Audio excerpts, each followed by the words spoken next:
سب سے اعلیٰ درجے کا اسلام کیا ہے؟ من سلم المسلمون من لسانہ و یدہ۔ زندگی میں یہ طے کر لو، کوئی کتنا ہی تمہیں دکھ پہنچائے، کوئی کتنا ہی تمہاری بےعزتی کرے، چپ ہو جاؤ، سہ جاؤ۔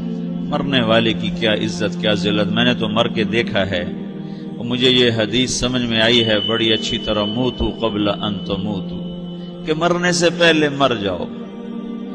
اس وقت اگر میں مر جاتا تو مجھے کوئی گالیاں دیتا تو مجھے کیا نقصان تھا، اور مجھے کوئی نعرے لگاتا میرے لیے تو میرا کیا نفع تھا۔ تو مرنے سے پہلے مر جاؤ۔ کوئی تمہیں برا بھلا کہے تو تمہارا کیا نقصان ہے، تمہیں کوئی واہ واہ نعرے لگائے تمہیں کیا نفع ہے۔ اگر اللہ راضی ہے تو مردہ باد اور زندہ باد سے بے نیاز ہو۔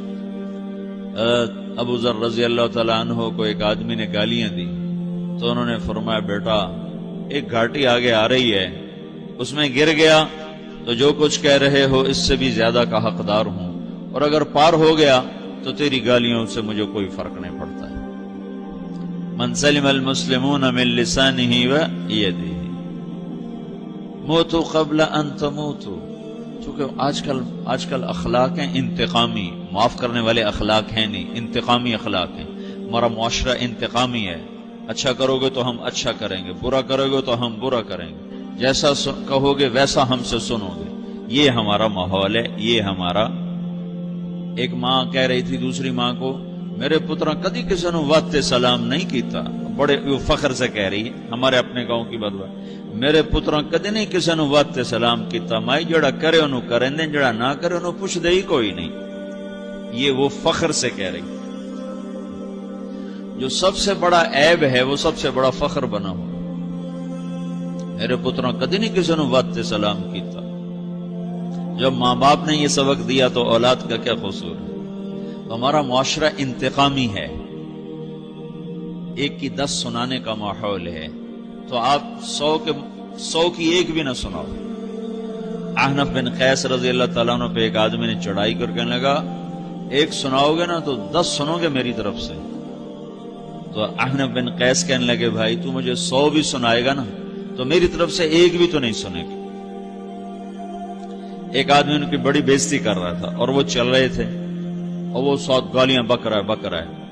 جب آ گیا نا قریب شہر تو کہنے لگے، دیکھا میرا قبیلہ یہاں رہتا ہے، اگر کسی نے سن لیا نا تو تیری بڑی دھلائی کر دے گا، تو نے جو مجھے گالیاں دینی میں کھڑا ہوں یہیں تو دے لے، تو اپنا سارا زور پورا کر لے تاکہ آگے تجھے کوئی تکلیف نہ پہنچا دے میری وجہ سے۔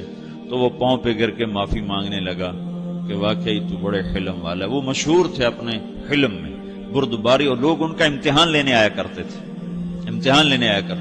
کہ بھئی کوئی ہے جو احنف کو غصہ دلا دے، تو لوگ ناکام ہو جاتے تھے، ان کو غصہ نہیں آتا۔ ایسے ایک عرب سردار گزرا معن بن زائدہ، وہ بھی اپنے حلم میں بڑے مشہور تھے۔ ایک دفعہ لوگوں میں شرط لگ گئی کہ کوئی ہے معن بن زائدہ کو غصہ دلائے تو ہم اس کو انعام دیں گے۔ تو ایک شاعر نے کہا، میں غصہ دلاتا ہوں، تم دیکھنا ایسے سیخ پا ہو جائے گا جیسے جانور۔ تو وہ چلا گیا اس کی مجلس میں، دربار لگا، عرب سردار تھا بہت بڑا، دربار لگا ہوا، تو کہتا السلام علیکم، وعلیکم السلام۔ تو معن بن زائدہ پر ایک دور بڑے فقر کا گزرا تھا، پھر اللہ نے اس کو بہت بڑی سرداری دی، بنو عباس کا بہت بڑا یہ وزیر گورنر تھا۔ تو کہتا اتذکر اذ لحافک جلد شاۃ اذ نعلاک من جلد البعیر، کیوں بھائی تجھے یاد ہے جب تیرا بستر بکری کی کھال تھا اور تیرے جوتے اونٹ کی کھال کے تھے؟ تو کہنے لگا کیوں نہیں یاد، بھلا کوئی ماضی بھی بھولتا ہے؟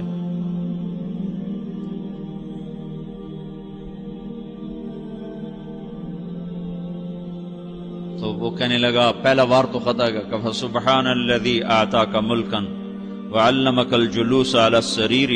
تو پھر ساری تعریفیں تو اللہ کی ہیں جس نے تیرے جیسے کو تخت پہ بٹھا دیا۔ کہاں بھئی ساری تعریفیں اللہ کی ہیں، میری تو کوئی اوقات نہیں۔ تو کہنے لگا، سأرحل عن دیار انت فیہا وان جار الزمان علی الفقیر، جہاں تیرے جیسا حکمران ہو وہاں مجھے رہنا گوارا ہی نہیں ہے، میں یہاں سے چھوڑ کے نکل جاؤں گا چاہے کتنی تکلیف اٹھاؤں۔ بڑے دربار میں یہ ایک گورنر اور وزیر سے بات ہو رہی ہے، تو وہ کہتا ہے، اچھا بھائی اگر تو ہمارے پاس رہے گا تو ہم تیرا اکرام کریں گے، اور اگر تو جانا چاہتا ہے تو پھر رافقت کا سلام، تو وہ یہ بار بھی خالی گیا تو کہنے لگا فجد لی یبن ناقصۃ بمال،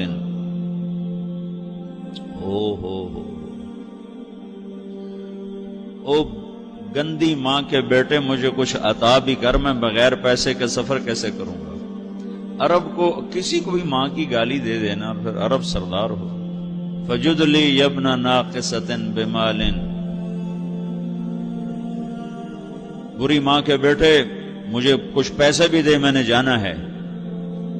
میں کہا اس کو 3000 دے دیا جائے۔ اللہ، تو کہنے لگا قلیل ما آتیتنی و انی لأطمع منک فی الکثیر، یہ تو بہت تھوڑا تو نے دیا ہے، مجھے اور دے۔ کہا اچھا بھائی 3000 اور دے دو۔ تو وہ شاعر کی بھی آنکھیں پھٹ گئیں، کہنے لگا اب ٹھہر جا ٹھہر جا، اب میں تیری اصل تجھے بتاتا ہوں۔ سألت اللہ ان یبکیک ذخرا فما لک فی البریۃ من نذیر، میں اللہ سے دعا کرتا ہوں اللہ تیرے جیسوں کو سلامت رکھے، تیرے جیسا دنیا میں کسی ماں نے جنا ہی کوئی نہیں۔ فمنک الجود والافضال حقا وفضل یدیک کالبحر الغزیر، تو ہی سخی ہے، تو ہی کریم ہے، اور سمندر بھی تیری سخاوت کے آگے کچھ نہیں ہے۔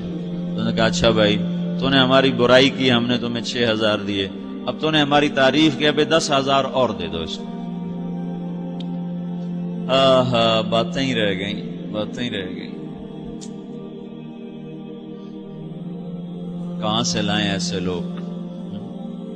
ہمارا معاشرہ انتقامی ہے، بدلہ لینے کا ہے، بدلہ لینے کا۔ تو میرے ساتھ کیا میں نے بھی کرنا ہے۔ تو اعلیٰ درجے کا اسلام یہ سکھا رہا نہیں چپ ہو جاؤ، سلامت بن جاؤ، سلامتی بن جاؤ، سلامتی کی علامت بن جاؤ۔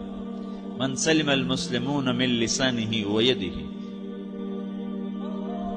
اب وہ سوال کرتا ہے یا رسول اللہ ای الایمان افضل، سب سے اعلیٰ درجے کا ایمان کیا ہے؟ اسلام کیا ہے؟ کلمہ، نماز، روزہ، حج، زکات۔ اعلیٰ درجے کا اسلام کیا ہے؟ من سلم المسلمون من لسانہ ویدہ۔ یہ اخلاق کا ادنا درجہ ہے، ادنا درجہ ہے۔ ادنا درجے پر پہنچ کر آپ اسلام میں اعلیٰ درجے پر آ سکتے ہیں۔ وہ سوال کرتا ہے ایمان کیا ہے؟ تو آپ نے کہا اللہ پر، فرشتوں پر، کتابوں پر، رسولوں پر، موت کے بعد کی زندگی پر، تقدیر پر۔ اب ایک اور سائل سوال کرتا ہے ای الایمان افضل، سب سے اعلیٰ درجے کا ایمان کیا ہے؟ تو آپ نے فرمایا حسن الاخلاق، اچھے اخلاق سب سے اعلیٰ درجے کا ایمان ہے۔ جو آدمی اسلام میں، جو آدمی اخلاق میں، جو مرد عورت اخلاق میں ادنا درجے پر ہوتا ہے وہ اسلام میں اعلیٰ درجے پر پہنچتا ہے۔ اب اگر وہ اخلاق میں اعلیٰ درجے پر آ جائے تو اب یہ کہاں پہنچے گا؟ اب یہ کہاں پہنچے گا؟ میرا نبی کہہ رہا ہے سب سے اعلیٰ درجے کا ایمان ہے حسن اخلاق، حسن اخلاق۔ ابو ہریرہ نے پوچھا یا رسول اللہ وما حسن الاخلاق، یہ بھی ایک اور حدیث ہے، یا رسول اللہ حسن اخلاق کیا چیز ہے؟ تو آپ نے 3 چیزیں فرمائی، تصل من قطعک وتعطی من حرمک وتعفو عمن ظلمک، جو تم سے توڑے نہ تم اس سے جوڑو، نہیں کرتا سلام نہ کریں، کوئی ہم چھوٹے باپ کے ہیں، ہم تو کبھی بھی نہ کریں، ہم تو کبھی بھی نہ منہ تھوکیں بھی نہیں ہم تو میرا نبی کہہ رہا ہے جو توڑے تم اس سے جوڑو، جو محروم کرے اسے عطا کرو، جو زیادتی کرے اس سے درگزر کرو۔ یہ 3 کام جو عورت مرد کر لے گا یہ اخلاق کے اعلیٰ درجے میں ہے۔ جب یہ اخلاق کے اعلیٰ درجے پر پہنچتا ہے تو پھر میرا نبی کیا بشارت دیتا ہے؟ ادنا درجے پر پہنچ کر تو اعلیٰ مسلمان کی بشارت ہے، اور اخلاق میں اعلیٰ درجے پر پہنچ کر میرا نبی کہتا ہے کاد الحلیم ان یکون نبیا، اعلیٰ اخلاق والا بس نبی بنتے بنتے رہ جاتا ہے۔ اعلیٰ اخلاق والا ایسے ہے جیسے کہ نبی، قریب ہے کہ وہ نبی بن جائے، یہ تو ہے نا ترجمہ، لیکن ہم ہمارے اردو میں کہتے ہیں وہ نبی بنتے بنتے بنتے رہ گیا۔ کیا مطلب؟ کہ اس میں اور نبی میں صرف نبوت کا فرق رہ جاتا، باقی وہ سب کچھ حاصل کر لیتا ہے۔ تو یہ سارے دین کا میں نے آپ کو خلاصہ بتایا ہے کہ میری آپ کی ضرورت ہے کہ میرا اسلام اعلیٰ درجے کا ہو، من سلم المسلمون من لسانہ و یدہ، میرا ایمان اعلیٰ درجے کا ہو۔